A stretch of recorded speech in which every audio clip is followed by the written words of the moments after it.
Namaskar.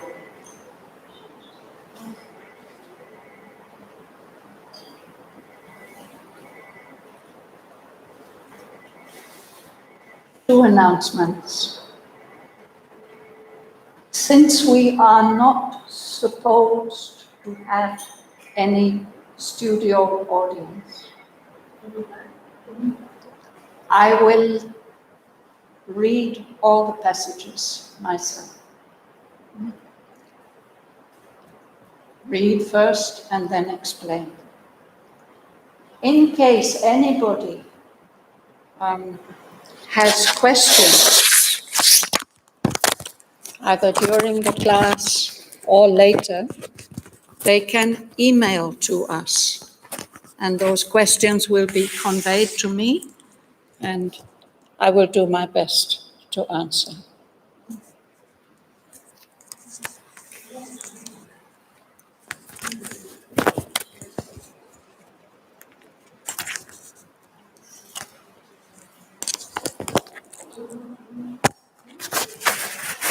It should come here.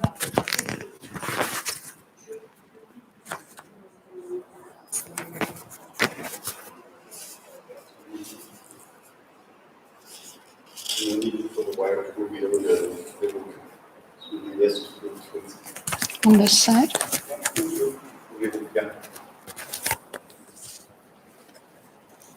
Like it.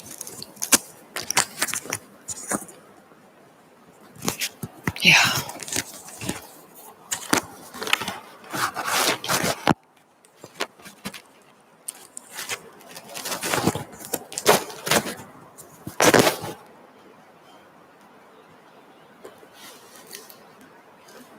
Shall we begin?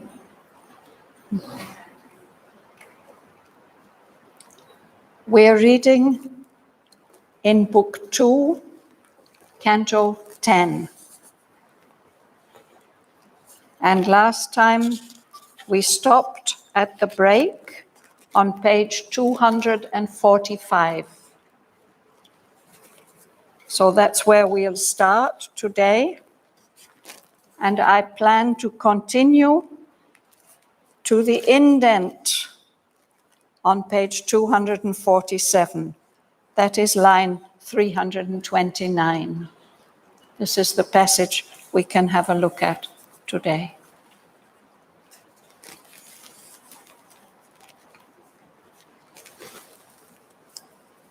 We are reading about the little mind.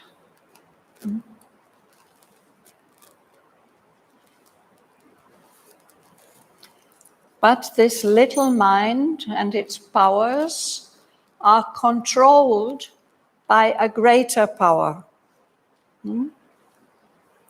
So now as I start to read the whole passage, it tells us that a dwarf, three-bodied trinity was her serf. The serf, the servant or slave of that greater mind power. Three-bodied trinity, three things that go together. Today we'll read about the first of those powers.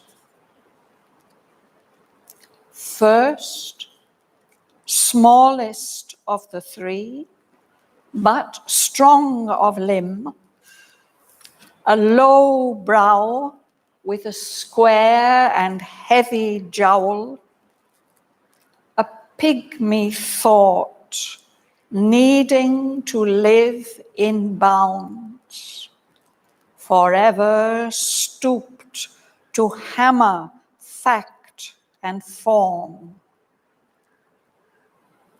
absorbed and cabined in external sight. It takes its stand on nature's solid base. A technician admirable, a thinker crude, a riveter of life to habit's grooves, obedient to gross matter's tyranny, a prisoner of the molds in which it works. It binds itself by what itself creates. A slave of fixed habits, a slave of a fixed mass of absolute rules. It sees as law the habits of the world. It sees as truth the habits of the mind. In its realm of concrete images and events, turning in a worn circle of ideas and ever repeating old familiar acts, it lives content with the common and the known. It loves the old ground that was its dwelling place, abhorring change as an audacious sin, distrustful of each new discovery. Only it advances step by careful step and fears as if a deadly abyss the unknown. A prudent treasurer of its ignorance. It shrinks from adventure, blinks at glorious hope, preferring a safe foothold upon things to the dangerous joy of wideness and of height.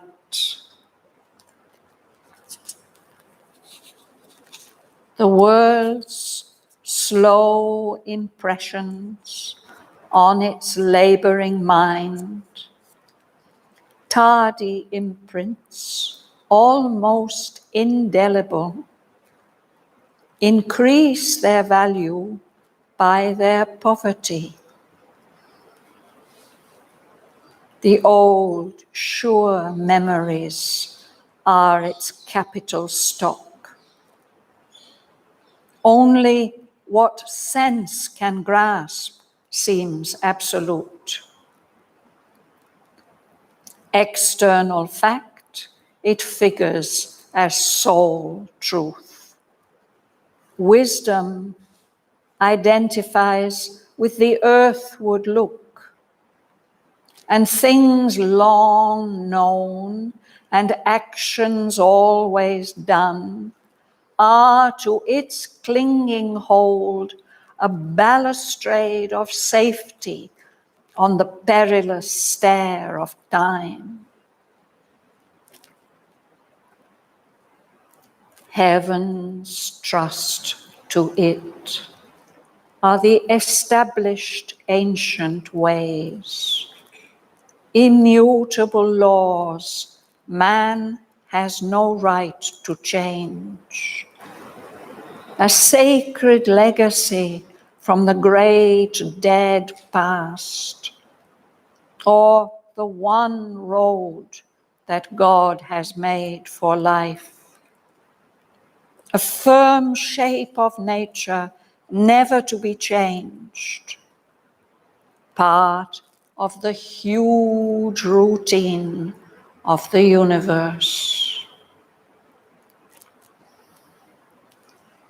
A smile from the preserver of the worlds, sent down of old this guardian mind to earth, that all might stand in their fixed, changeless type, and from their secular posture never move.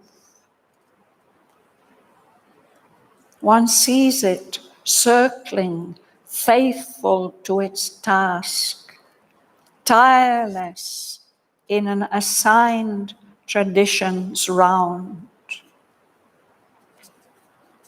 In decayed and crumbling offices of time, it keeps close guard in front of custom's wall.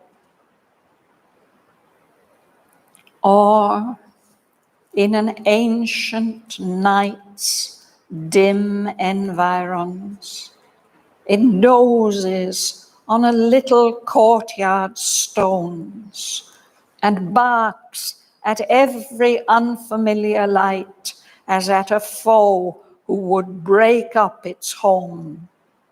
A watchdog of the spirit's sense-railed house against intruders from the invisible,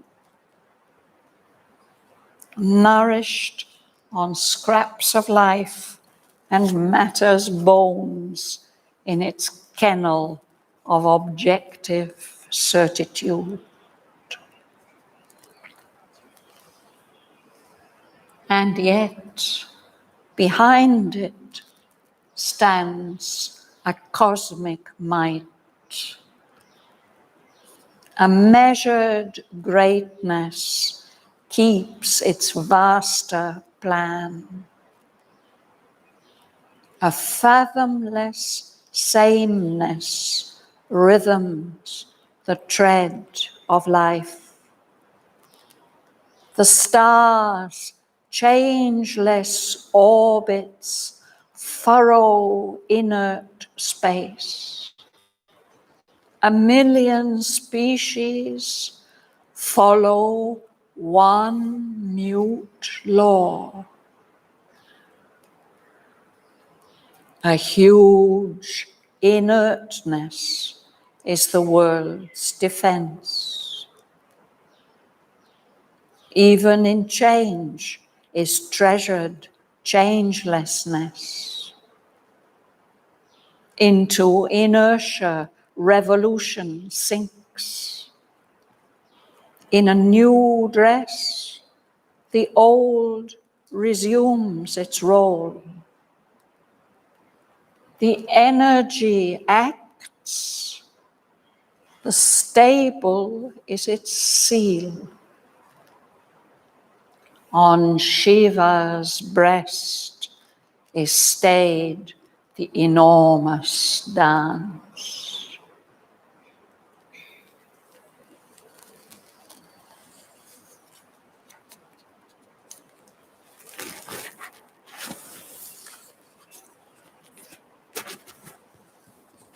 So I'm going back to the break on page 245.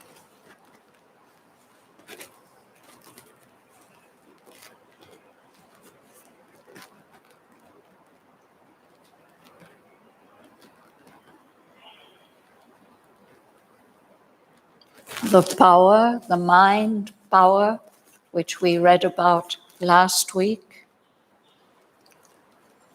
has these three servants, small servants, a dwarf, three-bodied trinity. There are three of them, they work together, they go together. But they are small beings. They are the servants of that mind power, the first mind power, which he will speak to us about.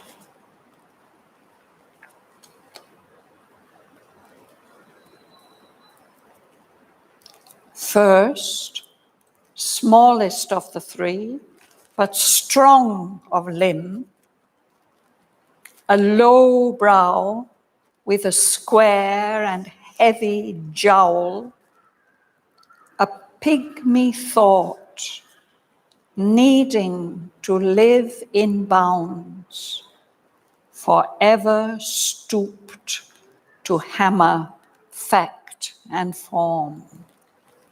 This is the first one.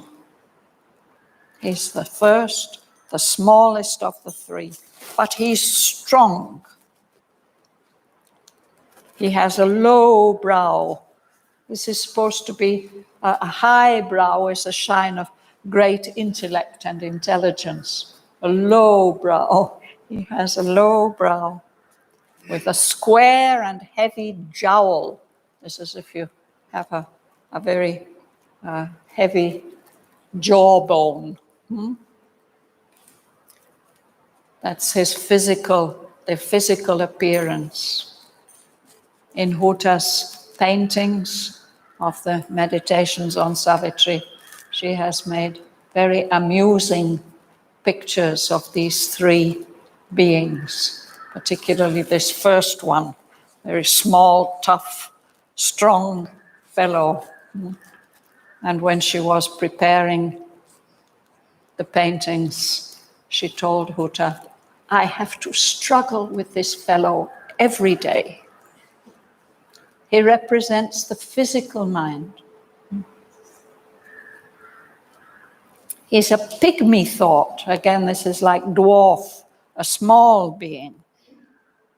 And he's a thinker in a way, it's a kind of thought, but he needs to live in bounds, in a limited way.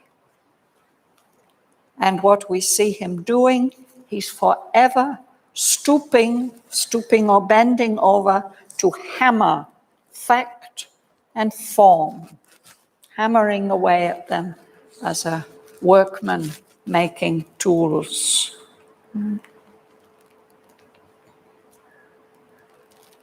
This thought is absorbed, he's deeply concentrated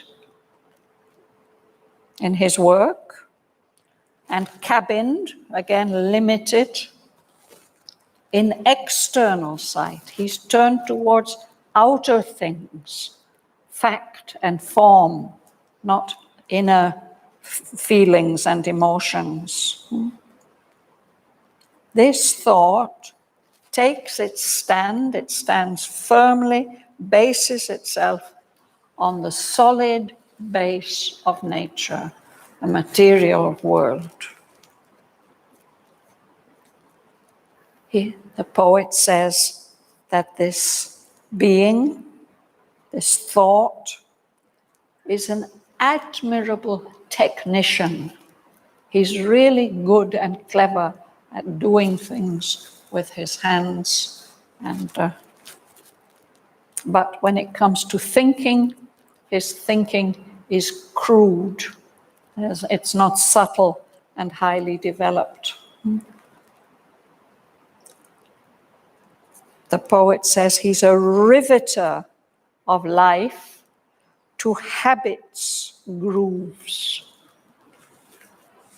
It's one of the things that technicians do, is they rivet things together, parts together. They have to fasten them, that they hold together very strongly with metal rivets. So what he does, he rivets life, the life of this kind of consciousness, to the grooves of habit. What is happening over and over again will leave a track. If here in the rainy season, if somebody goes with their bullock cart across the muddy road, it will leave grooves. And then when the sun comes and dries everything up, it's very difficult to ride a bicycle or anything on those roads because the grooves are so fixed. So this mind is like that. He's fixing things firmly.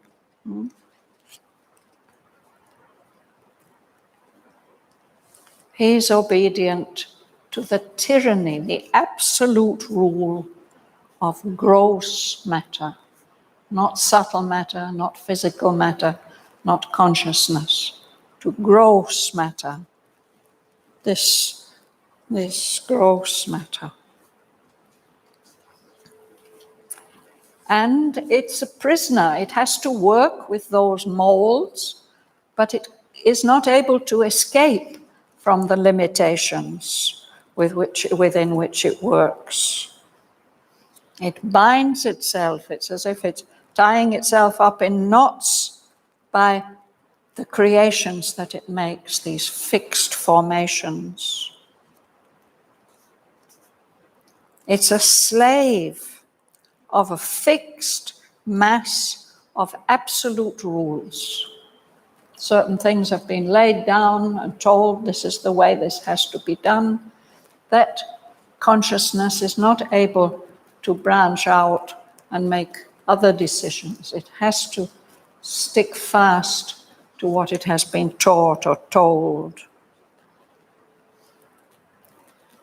It sees as law the habits of the world. It understands all the habitual things that happen in the world as fixed law, which cannot be disobeyed or changed. And it sees the habits of the mind, its own mind, as truth. That's the way it's used to thinking. That's the way things have to be. It can't be different.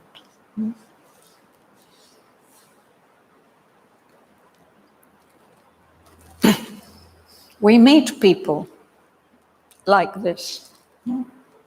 This is the conservative mind, which isn't ready to change or accept new ideas. But here Sri Aurobindo is going to tell us what an important role this mind has to play.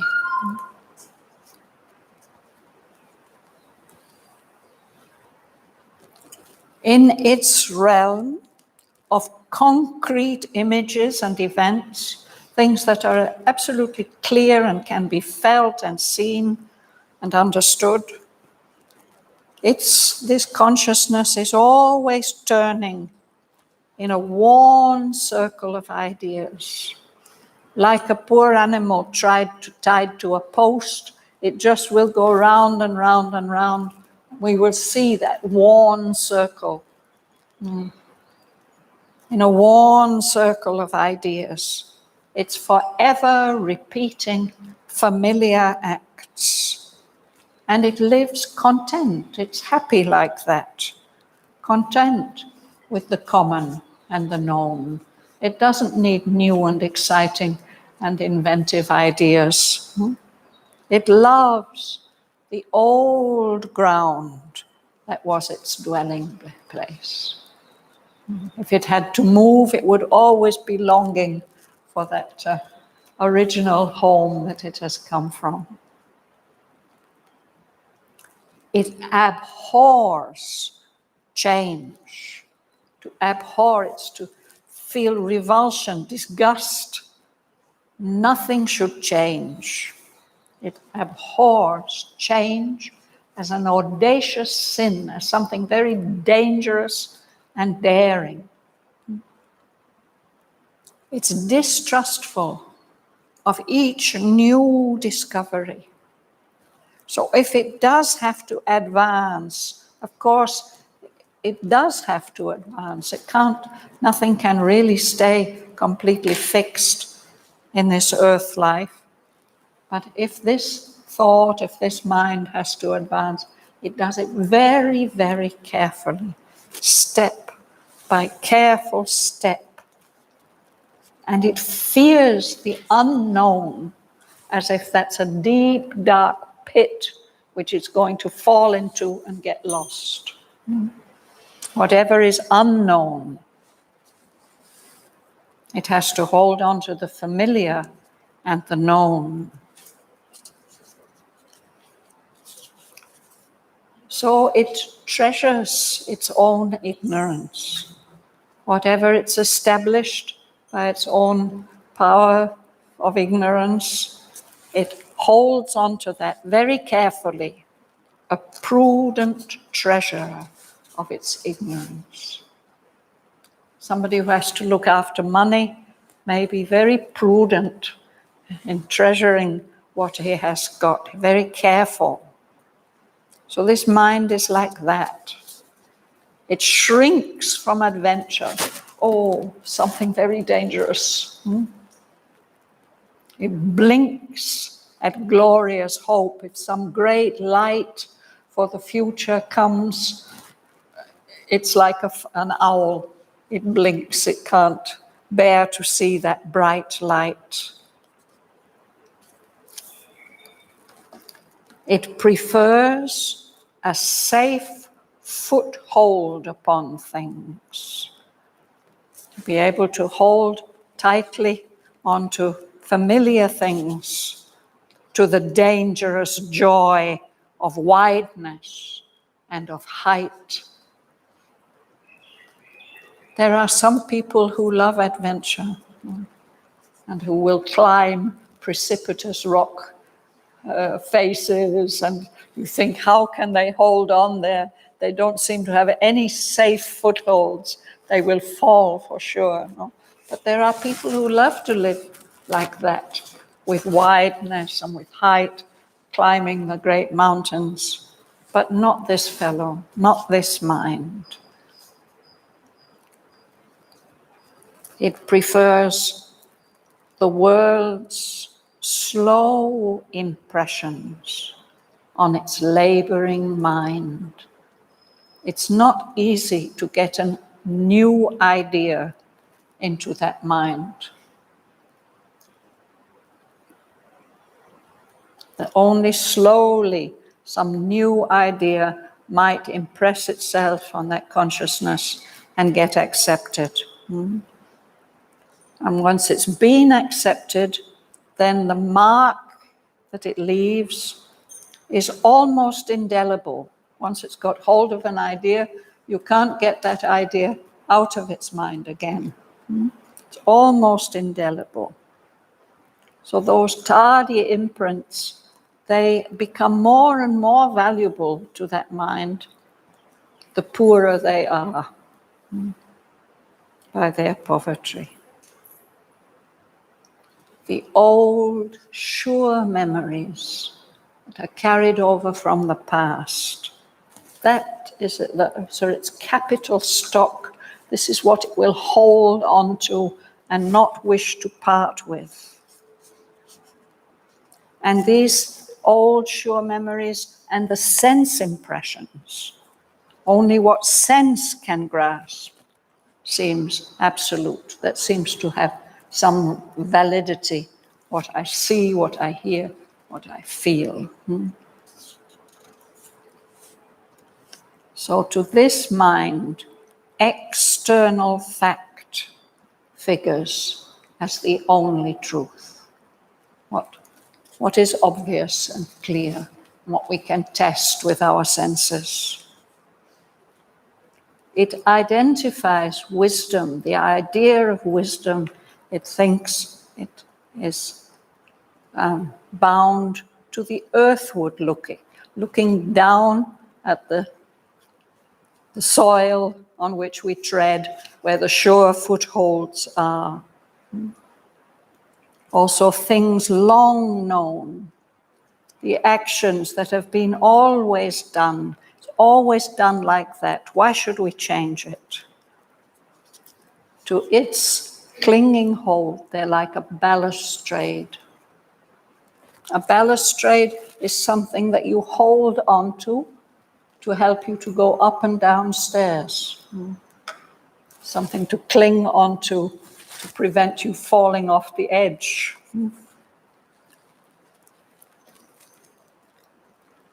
A balustrade of safety on the perilous stair of time, as if each moment of time is a step in a stair, and we don't know where that stair is leading us. What we can hold on to are the old things, the things long known, the actions always done. We can hold on to those as a balustrade of safety. So why is this mind like that?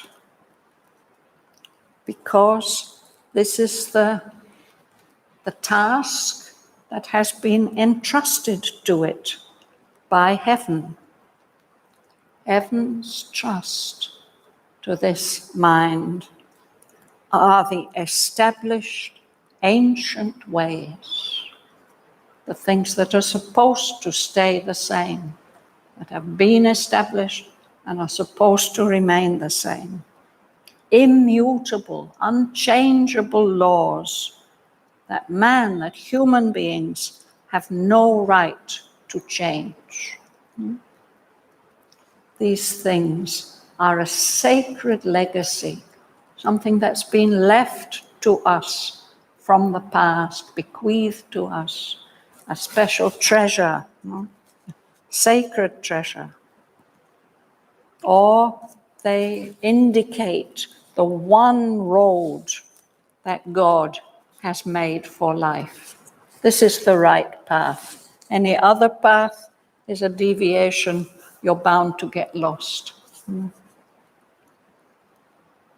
A firm shape of nature, never to be changed. Part of the huge routine of the universe. Here's the universe going round and round and round, and there are some things that are never to be changed, that are part of this huge routine, shouldn't be interfered with. And then the poet tells us that a smile from the preserver of the worlds, a benevolent smile from Lord Vishnu, has sent this power into the world, has sent down long ago this guardian mind to the earth with the intention that all the beings, the earth beings, should be able to remain in their fixed, changeless type. And they shall never move. They are not supposed to move from their secular posture. The posture, the position, the poise that they have held for centuries. Here the word secular means for many, many centuries.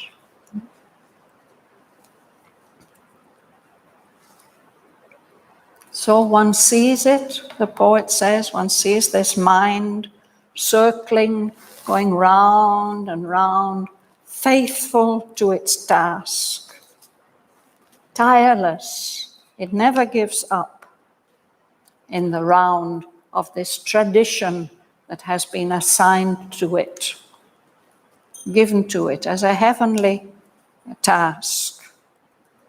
And then he gives some beautiful images of this, amusing images of this conservative mind. It sits in decaying and crumbling offices of time. We can imagine some of these old offices that have been like that for 100 years at least. The desks haven't been changed or maybe not even dusted. No, because that's the way they are, decayed and crumbling offices of time. This mind keeps close guard in front of custom's wall. I have to guard, I have to protect the way things are always done. It must not change. Or it's like an old dog dozing on the stones of a little courtyard, but ready to wake up and bark at every unfamiliar light, as at a foe that's going to destroy its home. No? A watchdog of the spirit's sense-railed house. Sri Aurobindo's used this image elsewhere of our senses, our sense of touch and taste and hearing and sight, as being like rails protecting us, protecting the spirit. So the spirit sense railed house, we have rails which give us some kind of protection against intruders from the invisible. So that watchdog is nourished on little scraps of life. He doesn't get much to eat, not very nice food, matters, bones. All the good meat has been eaten off already when they throw the bones to him.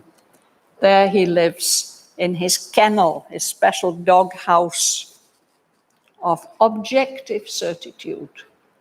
When we look at the objective life, the way that we see it and understand it through our senses. And we are sure that it's like that because we've seen it with our own eyes and touched and heard it and touched it with our own hands. No? So we might think that this is something very limited and dull and limited. No? And yet, behind it stands a cosmic might, a universal power, a measured greatness keeps its vaster plan. We don't understand and see that vaster plan, but it is established there so that in the universe, a fathomless sameness, a sameness so deep that we can't see where the bottom is, a fathomless sameness rhythms the tread of life. Things go round and round in the same pace over and over again, like the stars, changeless orbits. They go round and round. And it's as if they're furrowing, making grooves in this inert space, in this unmoving, unchanging space. And one sign of this is that 1 million species, there are so many kinds of living things in the universe. Even here on Earth, so many millions. More. 1 million species, they're all following one silent law. It has to be like this. This inertness, this unchangingness, this sameness is the world's defense. It keeps the world safe. Even in change, sometimes we want things or we need things to change, but even in change, we treasure some changelessness, some values, some strengths that never change. They are precious, no? So, for example, every now and then, human beings think they have to make a revolution. But it doesn't last long. It sinks back into inertia, unchanging, changeless, sameness. And even if there is a new appearance, a new dress, it's just the old wearing a new dress. The old ways resume their rule. And this is because energy, the Supreme Mother, acts, but she needs a basis of stability, of something that doesn't move. The stable is its seal. The stable allows the changefulness to exist. And the image of that is of Kali dancing on Shiva's breast. Shiva lies there, inert, unmoving, supporting that divine dance, the enormous dance.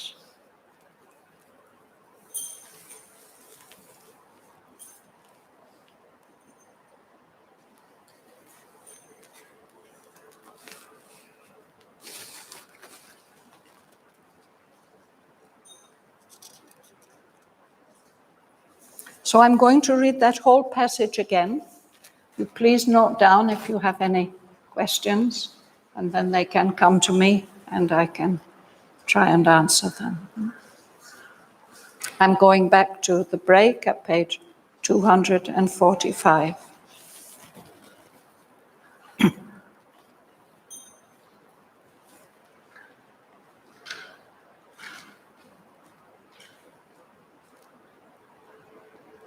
A dwarf, three-bodied Trinity was her serf.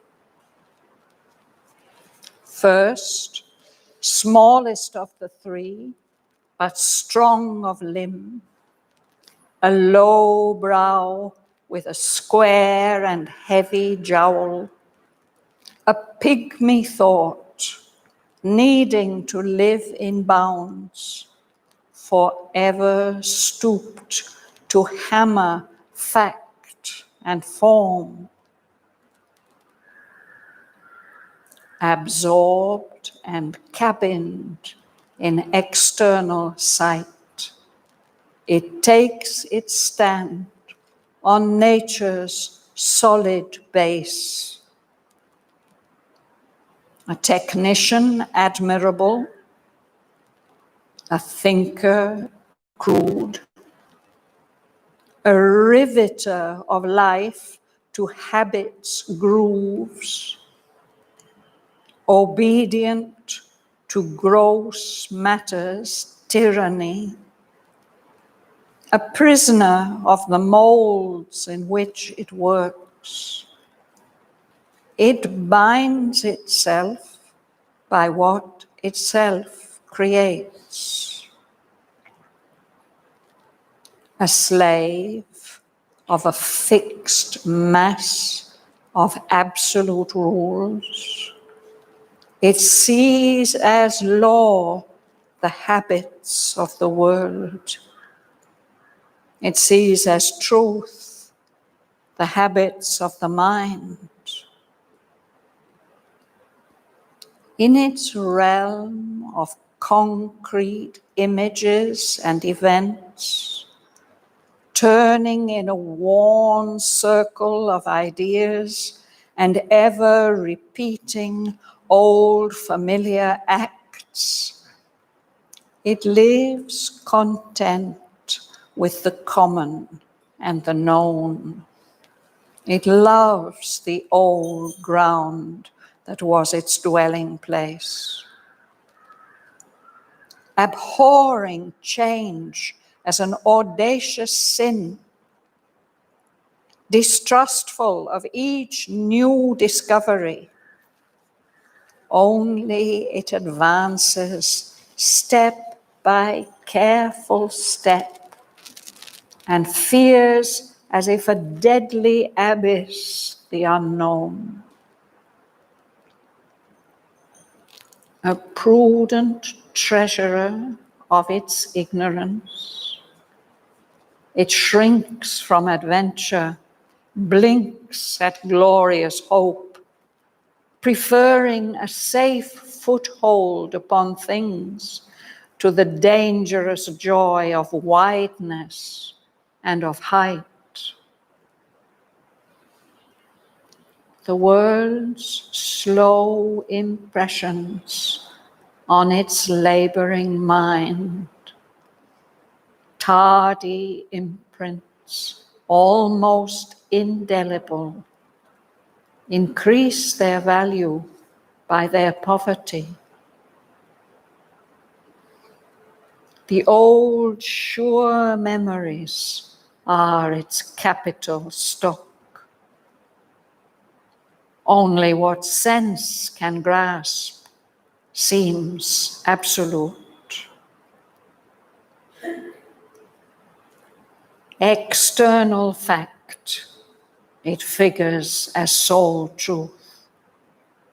Wisdom identifies with the earthward look, and things long known and actions always done are to its clinging hold a balustrade of safety on the perilous stair of time.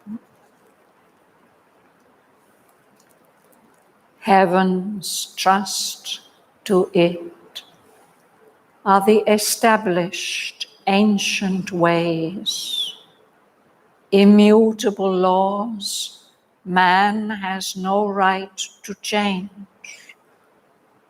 a sacred legacy from the great dead past, or the one road that God has made for life, a firm shape of nature never to be changed, part of the huge routine of the universe.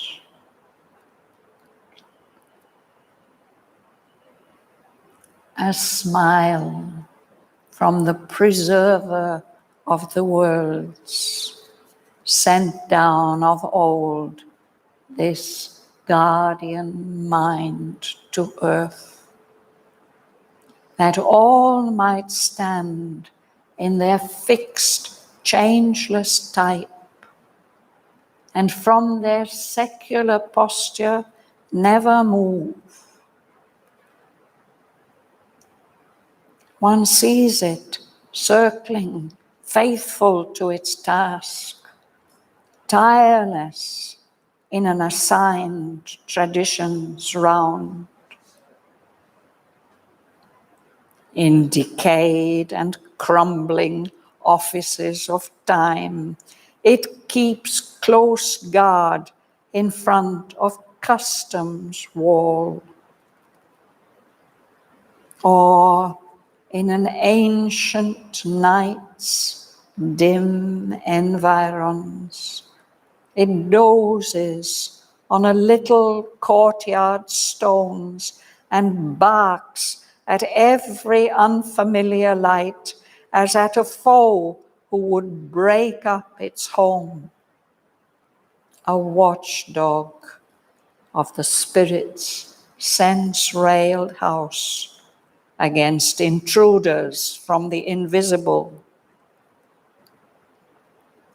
nourished on scraps of life and matter's bones in its kennel of objective certitude.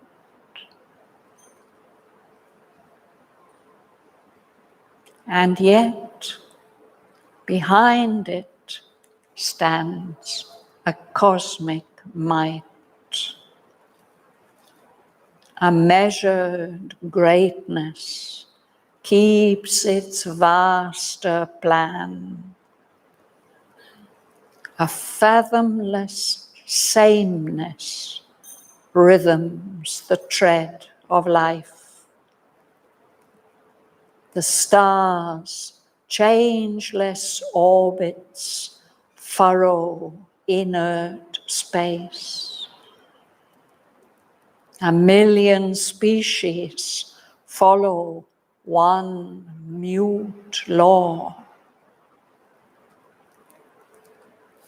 A huge inertness is the world's defense.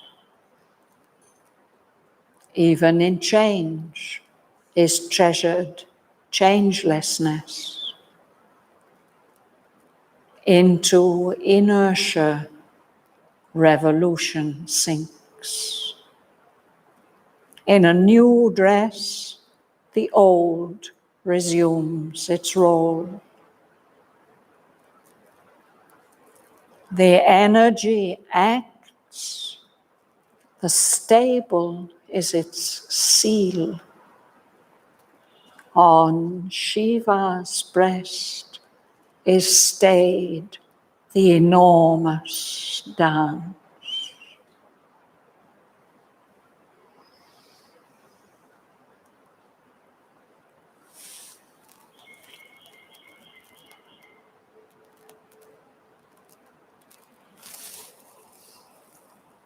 Thanks to Sri Aurobindo.